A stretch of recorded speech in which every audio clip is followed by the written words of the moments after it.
Hello, it's very good to have you with us at this hour. I'm Daniel Che. We begin our newscast with the headline makers from the Olympic Games in Rio. For that, we have our Kwon Jang-ho.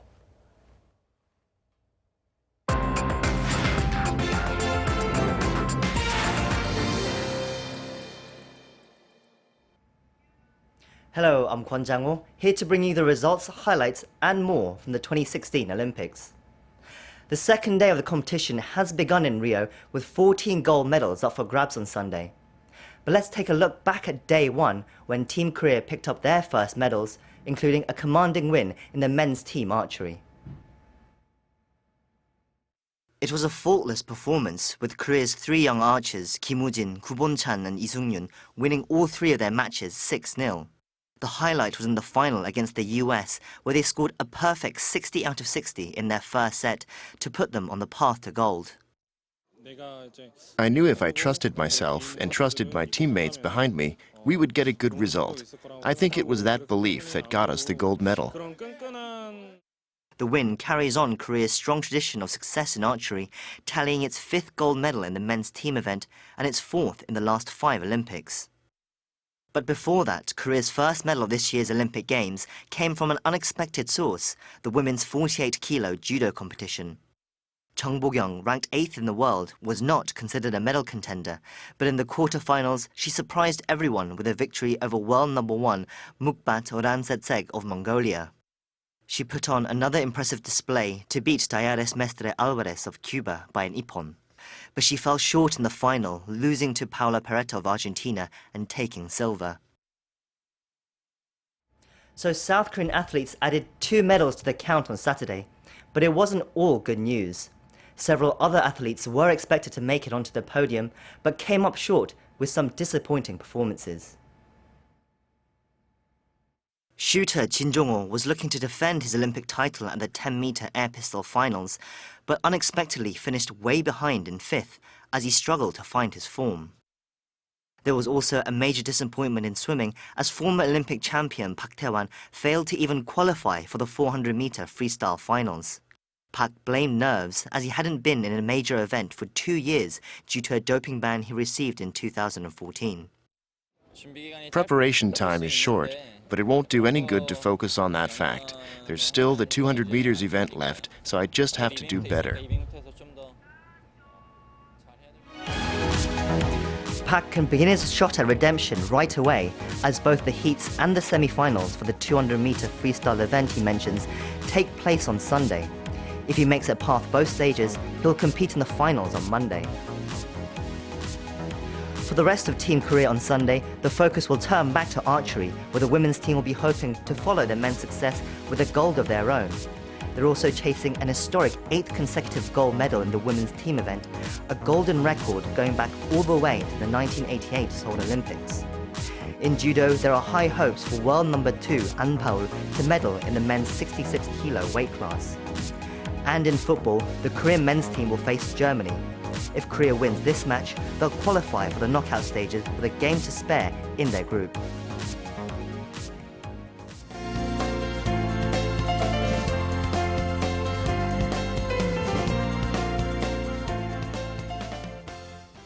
Right, thank you for the rundown and the closer look at the highs and lows from Brazil, Chang-ho. Now, from the global games, we shift our focus to international efforts to rein in North Korea. The UN Security Council has been unable to adopt the new resolution denouncing North Korea for its recent string of provocations due to disagreement from China.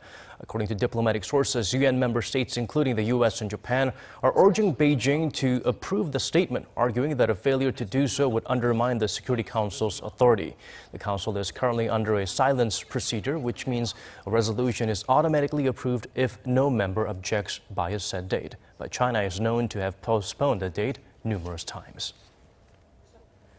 South Korea called on China to stay focused on the root of the problem when it comes to the THAAD issue. A statement from the presidential office on Sunday urged Beijing to send a stronger message on North Korea's nuclear missile programs as those threats are sole reason for deploying the U.S. missile defense system in South Korea. China's state-run media has been reporting the missile defense upgrade decision is the cause of Pyongyang's recent provocations, when in fact Pyongyang has already launched 10 missiles this year alone before and after the THAAD announcement. The presidential office also urged opposition lawmakers to reconsider their planned trip to China because a trip so intertwined with national security issues must be closely coordinated with the government beforehand. 6 lawmakers from the Minju Party are set for a 3-day trip to China on Monday. Part of the itinerary include an exchange of views with officials there and seeking Beijing's understanding on that deployment. 6 North Korean women in Thailand reportedly expressed their desire to defect to South Korea. They are expected to be transferred soon to the South Korean embassy in Bangkok. The latest in a string of defections from Pyongyang. Kim Hye-sung has the details. Of the 6 North Korean women, one of them in her 30s is reportedly pregnant and another in her 20s is with her 2-year-old child. According to Seoul-based news channel YTN on Sunday, they are now in the care of the Thai authorities after having been arrested in a neighboring country a few days ago. The pregnant woman is in the care of a local hospital while the rest of them are staying at a shelter for refugees. According to YTN, all 6 of the women are said to have expressed their wish to come to South Korea and will soon be transferred to the South Korean embassy in Bangkok. YTN says the Korean government is in close talks on the issue with Thailand. This is not a matter that we can confirm. Some of the 6 defectors are said to have come from the same area of North Korea, but their motivation for fleeing the regime is not yet known. Kim Hye-sung, Arirang News.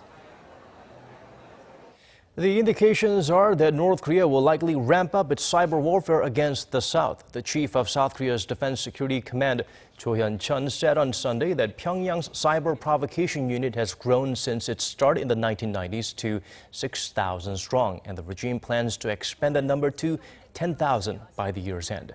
Cho said it only takes a couple of skilled hackers to cause national-level chaos, so the communist state is focused on devising more systematic ways to groom its hacking talent. This includes a 10-year program of instruction in the craft starting at the middle school level. The ruling Saenuri Party in South Korea has held its preliminary vote to fill its top leadership post ahead of the party's national convention to be held on Tuesday. Meanwhile, candidates to lead the main opposition Minju Party of Korea have also begun their campaigns. Oh Jung-hee has more on the respective races. Preliminary voting to choose the next leader of the ruling Saenuri Party started on Sunday at 7 a.m. and was set to end at 6 p.m. About 338,000 party members cast ballots nationwide on Sunday, with another 9,000 party delegates to vote at the national convention on Tuesday. The outcome of the leadership contest will most likely have been determined through Sunday's vote alone, but the winner will be revealed at the Saenuri Party's convention after the delegates vote on Tuesday. 4 candidates are vying for the top post. 3 of them, Lee Jung-yeon, Lee Ju-young, and Han Sun-kyu, are allied with President Park Geun-hye in her circle, while the 4th candidate, Chu Ho-young, is not.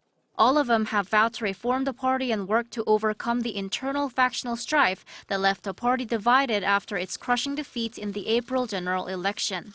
Meanwhile, 3 candidates to lead the main opposition Minju Party of Korea have also started their campaigns. They are Chu Mi-hye and Kim Sang-gon, who have close ties to former party leader Moon Jae-in and Lee Jong-geol. The Minju Party's national convention will be held on August 27th, where its new leader will be chosen. Oh Jung-hee, Arirang News. Last Monday, the Korea Exchange extended trading hours for the stock, foreign exchange, and derivatives market by 30 minutes with the hope of invigorating the local market. But in fact, in the week since the changes were introduced, the total value of trades made on Korea's main index, the Kospi, has actually fallen. The Kospi saw an 8.7% dip, but the smaller, more tech-oriented Kosdaq saw a more than 12% rise. A far cry still from expectations that longer trading hours, more in line with foreign markets, would boost the value of transactions by 5 to 6%. But according to Korea Investment and Securities, a local financial services company, it's too soon to draw conclusions. It recommends at least 1 month of close monitoring to determine the effects of the extended trading hours. The Korean summer blockbuster Train to Busan, now in cinema, has recorded over 10 million viewers in Korea as of Sunday evening. That's just 19 days into its release. It's the first movie of this year and the 14th in Korean film history to reach that milestone. To put that into perspective, that's the equivalent of about 1/5 of the country's population. Interest in the zombie thriller was high after its premiere in the midnight screenings section at this year's Cannes Film Festival. More than 300,000 people bought tickets even before its release, and almost 900,000 people watched it on the day it came out. Directed by Yeon Sang-ho, Train to Busan follows a group of passengers trying to stay alive while on board a train with zombified passengers, believing that Korea's southwestern port city is safe from the nationwide zombie outbreak. Hot and humid conditions continue in Korea, but it's not just the daytime highs that exceed 35 degrees Celsius that have people sweating. Seoul will also see a record stretch this summer of what scientists are calling tropical nights. According to the Korea Meteorological Administration, that's when the low temperatures stay above 25, conditions that are forecast to continue through mid-August. Seoul has already seen 15 tropical nights since July 22nd, which brings the total number of tropical nights to 23 this summer, the most since 1973. Once again, we offer you the textbook advice of staying hydrated and avoiding the heat at peak times in the afternoon. Let's take a closer look at the upcoming weather conditions. Come Monday, Seoul, Daegu, and Gwangju will all start the day at 25 degrees Celsius, but things will heat up all the way to 34 in the capital and the City of Lights, 35 for Daegu. The host city for the Summer Olympics, Rio de Janeiro, starts at a cool 20, and the mercury shoots past the 30 mark later in the day. And now let's check out the weather conditions in your neck of the woods and around the world.